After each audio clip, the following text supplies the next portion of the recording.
world, Lunchtime Politics begins right now.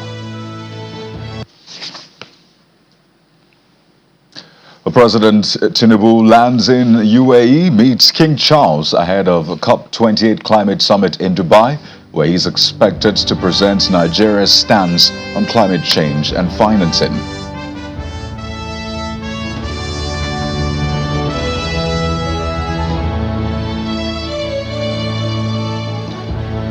The People's Democratic Party faults a 2024 budget of renewed hope, which it claims is fraught with paddings and duplicated items, criticizes the mounting debt and attendant debt servicing.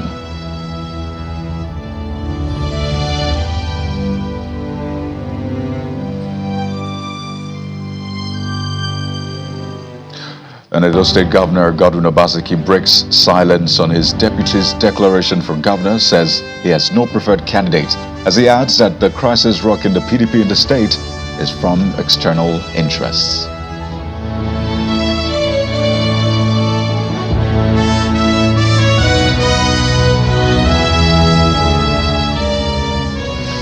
We'll begin with the president's trip to Dubai for the Global Climate Summit COP28, where he's met with the UK's King Charles in the monarch's first of a number of bilateral discussions with world leaders.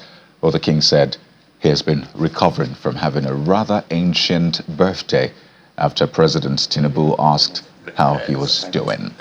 Well, a previous statement by the president's special advisor on media and publicity, Ajuri Ngelale, says President Bola Tinubu is expected to deliver a national statement at the World Leaders Summit tomorrow and the day after. The president's statement will highlight Nigeria's stance on various issues, including renewable energy and climate financing, mindful of the severe impact of climate change in Nigeria. Well, the president is expected to return to Abuja at the conclusion of the summit. How are you? I'm all right, thank you very much, just about. Mr. President, it's very good to see you. There we are. Yes. And the trouble is, you never think they're taking anything. There's no sound of apertures. Technology has moved on this. Yes. Thank you. Well, back home in Nigeria, opposition People's Democratic Party PDP has faulted the budget of renewed hope, which was presented by President Bola Tinubu before a joint session of the National Assembly just before he departed for the COP28 climate summit. The PDP says that the 27.5 trillion naira budget estimate was designed to strangulate poor Nigerians. The party, in a statement by its spokesperson, Sadebo Ologunagba, alleges that the proposed budget by the APC administration was padded figures and duplicated items, and he urged the National Assembly to scrutinize the proposed budget.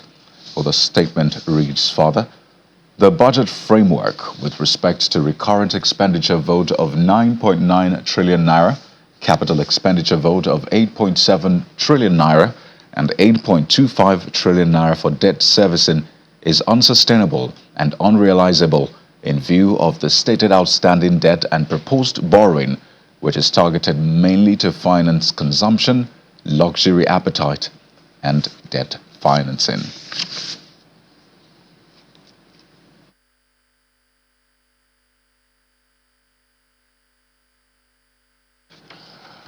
Well, away from the federal level to the subnationals now, where the Delta State Governor, Sheriff Oborowori, has presented the 2024 preparation bill of 714.4 billion naira to the State House of Assembly for consideration, which is his first since assuming office.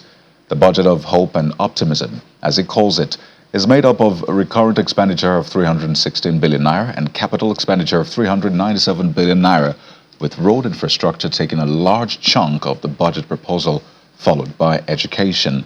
The governor, in his words, says the budget, which will further enhance the ease of doing business and provide ample opportunities for an average Deltan to participate in the economy, will also see to the construction of more critical road infrastructure, as his administration is committed to advancing urban-rural integration. We are living in tough times. In preparing this budget, we are mindful of the fact that inflation remains a primary economic challenge. As we all know, inflation hurts everybody, but it hurts the poor and vulnerable the most.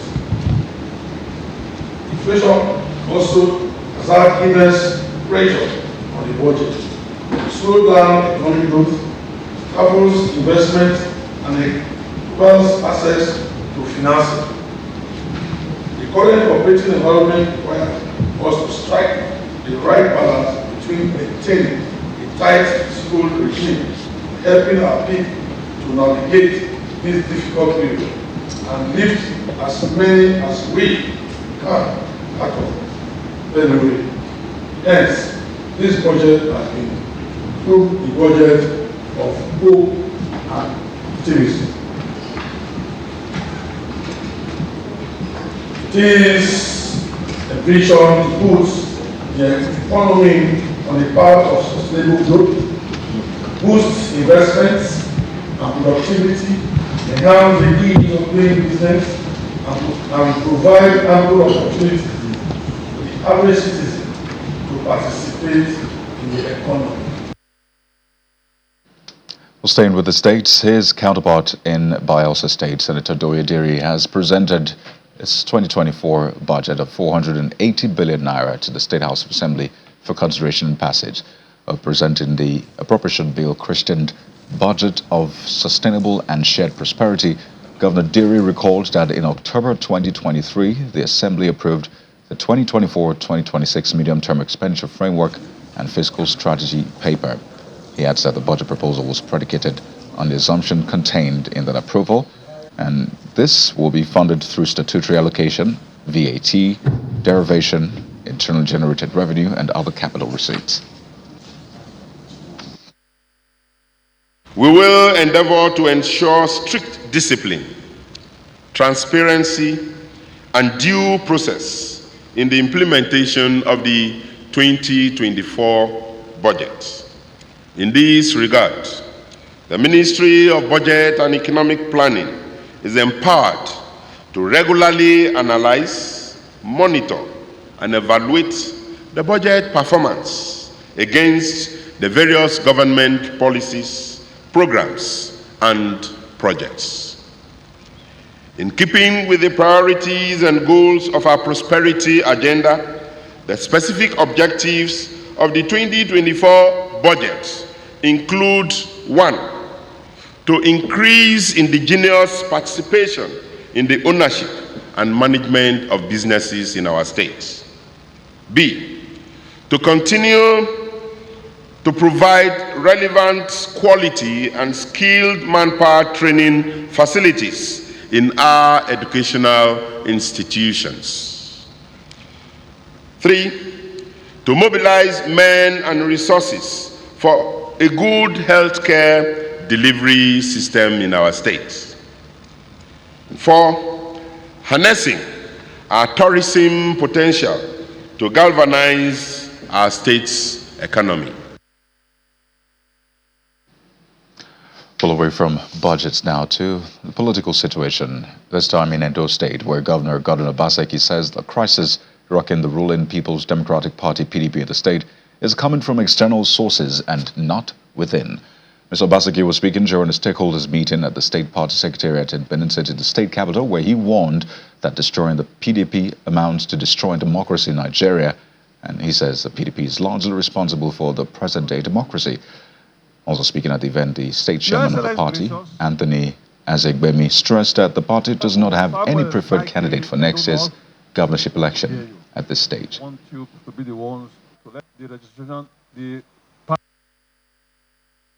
From what I have seen and what I am hearing, the threat to PDP is not from PDP or from us in the state. It's from outside. I don't know why anybody in PDP will want PDP destroyed. If we destroy PDP, we destroy our democracy. We've tried democracy before. We have problems. We've tried military rule. We are now back to democracy. God forbid that this a democratic practice or experience, suffers again. PDP is the basis of democracy in Nigeria. So anybody who does anything hurtful to make sure that they weaken PDP to the extent of destroying PDP is not helping Nigeria and is not helping democracy in Nigeria. And we are not going to sit down in Edo and fold our arms. We will continue to do what we need to do to strengthen our party and make sure our party plays its role as the leading party in this state. Well, to neighboring Ondo State, where the Deputy Governor, Mr. Lucky Aiyedatiwa, is expected to preside over the State Executive Council meeting slated for, 12 noon today. This follows his return to the state after the president intervened to resolve the political crisis that has rocked the state, resulting from the absence of the governor, Rotimi Akeredolu, from the state due to ill health. For some members of the State House of Assembly had moved to begin a process to impeach the deputy governor, whom they accuse of plot to take over power in the state. But during a meeting at the presidential villa last weekend, President Tinubu, the national chairman of the APC, state party officials and political leaders discussed and resolved the issues. We'll stay with Channels Television as we'll bring you an update from that Executive Council meeting in Ondo State. We'll take a moment now on the program, and when we return, we turn our attention to Kaduna State in the aftermath of the Court of Appeals judgment, which affirmed the election of Governor Obasani. We'll hear from the opposition, that's the People's Democratic Party, and the ruling APC in the state. Well, that's the moment. Stay with us. Welcome back to the program. Well, it's a startling revelation from a former Minister of State for Defense, Mr. Musiliu Obanikoro, who told Justice Nnamdi Dingba of the Federal High Court, Abuja, that the sum of 1.2 billion naira cash was airlifted to former Ekiti State Governor Ayodele Fayose for the 2014 governorship election in the state. The money is subject of a trial at the Federal High Court of one Abiodun Agbele, who served as an aide to Mr. Fayose. In August 2016, the Economic and Financial Crimes Commission, EFCC, arraigned Mr. Agbele and 3 companies on 11 counts of money laundering involving 4.7 billion naira.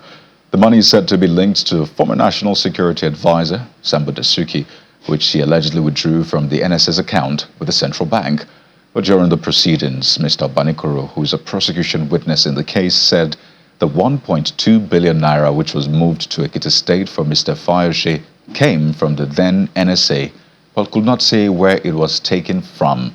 The money was allegedly delivered to Mr. Fayose ahead of his re-election as Ekiti State Governor on the platform of the People's Democratic Party in July 2014.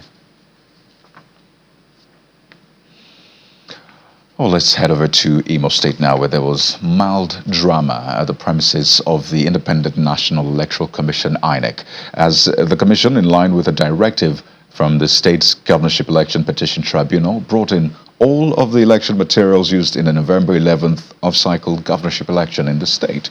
While the APC, in fact, the All Progressives Grand Alliance, I should say, in line with their demands, certified the inspection of all the materials brought in by INEC, the People's Democratic Party and Labour Party refused to inspect the materials as they claimed that necessary modalities have not been put in place by INEC for a smooth process. However, INEC maintains that it has obeyed the order of the court in line with relevant provisions of the law and left no stone unturned in ensuring that all the litigants have access to election materials. It's a busy day at the premises of the Independent National Electoral Commission office in Imo State along Port Harcourt Road in Owerri, the state capital. Representatives of political parties, electoral officers, security operatives and lawyers in groups discuss election-related issues as they await the commission to begin the inspection of electoral materials used during the just concluded governorship elections by major litigants, which are the PDP, Labour Party, YPP and APGA. After waiting for several hours, the head of legal services of INEC in Imo State, Sunday Wingboke, arrives the hall with the materials and calls on all interested parties to commence inspection, first by journalists and the parties. The purpose of being here today is for the inspection of the document as ordered by the court. Shortly after, Mr. Wingboke speaks on the development. INEC is ready with the materials, with officers, with all that they require for the inspection of the documents. But all of them are here, but they refuse to come here and inspect. It is only the ABGA that agreed to come and inspect. However, inspection seems not to go well with the representatives of the Labour Party and People's Democratic Party. We need to sit down with INEC in the presence of other political parties. INEC should tell us what they have. At the moment, we don't even know what they have for us to inspect. The ambience and what you have seen here, does it look like a process that is transparent? Does it look like a process where some meaningful work in terms of inspecting to unravel what exactly happened in these elections, for which several allegations have been made? Other parties speak on the exercise. We have seen what is written on the material, so we use those things written in the materials to suit our actions. And that's why we came here. We are not here to know whether they are real, they are right, or they are wrong. The adverse party, in this case, APC, that won the election, will also be invited to witness the inspection made pursuant to court order granted in favor of the losing party. The process for now is going very smooth, no problem. I think the inspection is actually ongoing. The Independent National Electoral Commission, INEC, in the state had declared the incumbent governor and governorship candidate of the All Progressives Congress, Senator Hope Uzodimma, as the winner of the November 11 governorship election, having garnered majority of the votes across the 27 local government areas of the state. However, the Labour Party and PDP have vowed to challenge the outcome of the election at the tribunal.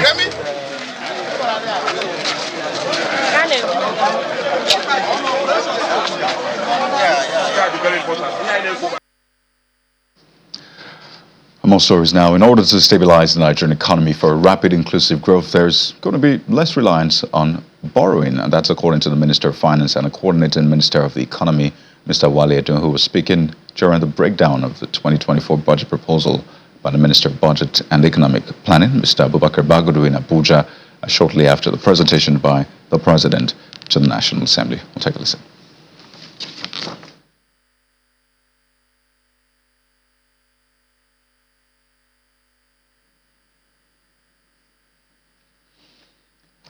Well, let's now bring you more, this time from the National Assembly, where federal lawmakers have been reacting to the presentation of the 2024 budget proposal, and they're promising to begin work immediately with a vow to plug all loopholes and curb leakages.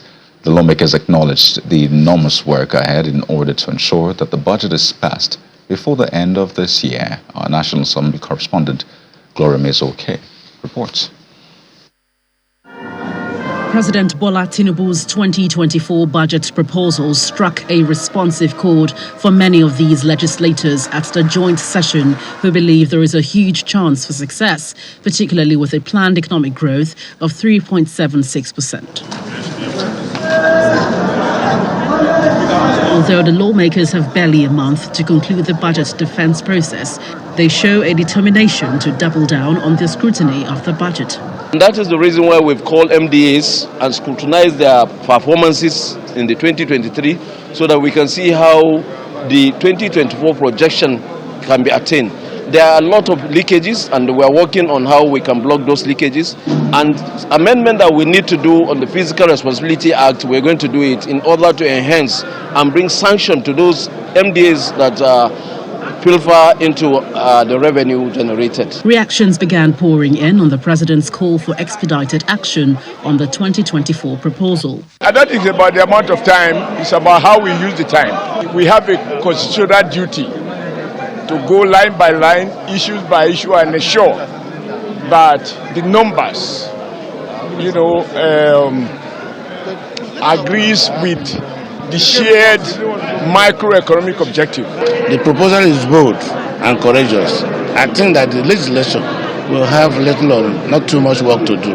The budget will act as a stimulus package to address the current poverty line that Nigeria has fallen into, and once again recover our economy and fertilize it for even growth. The MDAs must be on their toes. They must be ready to come for the budget defense 24/7. The last time when we had to screen ministers, we had to suspend our recess in order to do it, and we worked till 11 at night some days. It might have to be the same thing again this time, but because really the time is short. There are various reactions to the federal government's borrowing pattern and the Senate President's request for a reduction of the nation's debt profile. Above all, Africa is a very fair budget, except that we have to look at the area of funding, the area of borrowing, because now we are borrowing 8.7 trillion naira, which is about $8.9 billion. So overall speaking, I think that's not too much of borrowing for 250 million people. What we need is more transparency. We need to know where the money has gone to and what is being used for. Shortly after the joint session, the Senate convened in a closed door where a resolution was taken to continue with plenary for the next 2 days only, after which it will close to resume on the 12th of December. From the National Assembly, Gloria Umezuke, Channels Television News.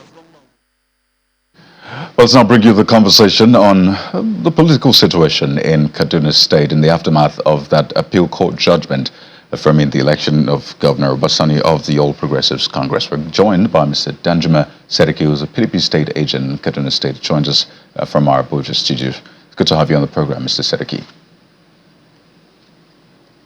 Thank you very much, and good morning, good afternoon rather, and to you and all our viewers this afternoon. Well, I do hope that the situation is also good, politically speaking, in Kaduna State, particularly with the People's Democratic Party. So speak to us about this. How is the PDP holding up, especially after the court affirming Governor Basani, not forgetting the hope that the Tribunal had given to the party and your candidate? I want to say categorically that the PDP is doing tremendously fine in Kaduna State. The PDP is very optimistic. Despite all the upheavals, the unfortunate pronouncements of the courts and what have you, the PDP is upbeat, and we are ready to stretch the arms of the law to its highest limit and make sure that we establish our case very well. And we are hoping and believing that the justices of the Supreme Court will look at this case dispassionately and do justice, and for the interest of the good people of Kaduna State, not for the interest of the few, or not for the interest of some bad eggs within the judicial system, but deliver judgment that will be seen to contain and be loaded with justice, not a judgment that will satisfy the whims and caprices of some few people just because they are in the corridor of power, or because their party is in power, or because they know how to exchange some few naira and dollars in order to obtain judgment.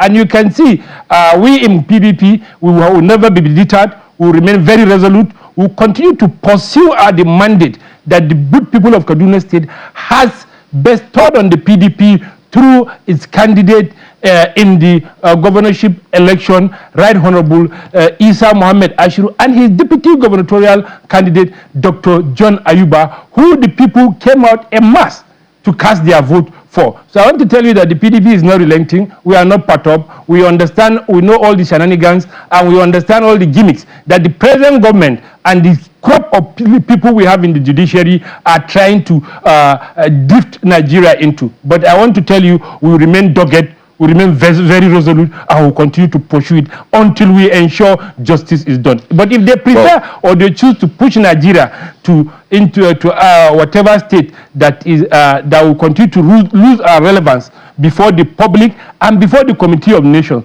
that is left for them. But the people who are committed to the growth and development of our democracy, people who are committed to the world of multi-party politics, will continue to pursue this course until it's all well and until we get it right in this country. Nobody, and I repeat it, nobody, no matter how high, no matter how mighty, no matter how loaded you are, or no matter the powers God have granted you at this particular time, you can intimidate us, or you can in any way try to make us feel that we should abandon our responsibility. It will not be possible.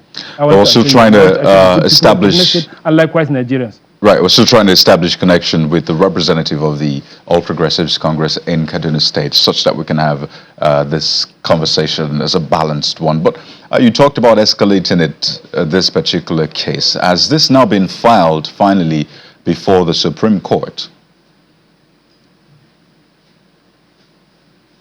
Yes, the processes have been put together, and very soon they will be filed. And they will be filed adequately, and they will be filed on time to ensure that we pursue this justice. Well, one of the issues that the appeal court ruled on, particularly on the allegations of deduction of votes, stuffing of ballot boxes, mutilation of sensitive electoral materials, the court said that these allegations made by the said witness were born out of hearsay. And I understand that, well, as an agent of the party in the state, of course, you saw all of these processes, but the court in its wisdom said, well, these issues are hearsay. Has that dampened your resolve? Yes, a lot of people have raised issues about the judgment and the conduct of some in the judiciary, but it's the same judiciary that you'll be relying on to at least do this case justice. So I wonder if it's not what you're trying to fix a problem and then creating another one, because it's still the judiciary that you're relying on. So what's the plan, really? I want to assure you that we will not relent, just like I said. We know that the judiciary have made its own pronouncement through the justices of the court, but as it is, everybody knows that the evidences the appeal court threw away is laughable. Why? Because I want to tell you that if you look at the Electoral Act Section 137, let me just explain it in very clear terms to our viewers.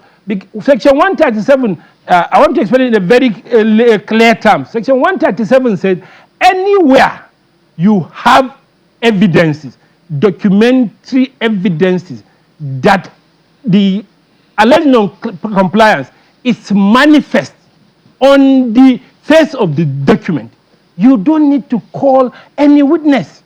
You know, Section 137 speaks volume, and it has said that very clearly. And the same appeal court, let me tell you, on the day they passed the judgment of Kaduna State at the appeal court, the two judgments that were passed before our own case of Kaduna State clearly relied on that 137, which is the judgment in Bauchi State regarding the House of Assembly members. The judge clearly stated that they relied on the evidences presented by the witness of one of the parties, and that they relied on Section 137, and the witness did not need to, the party did not need to call a witness, because the alleged non-compliance is manifest clearly on the document. Well, we have to anchor at this point, Mr. Seriki, but clearly this is an ongoing conversation. As I said, we were hoping to have the APC, so this is something we're keeping our eye on, and of course get back to you to get. But I would like to thank you so much, Mr. Dajibu Seriki, as the PDP state agent, Kaduna State, for giving us an insight into the PDP state at this time. Well, that's been the program for today, everyone. Thank you for watching. I'm Kayode Kikiolu. Goodbye.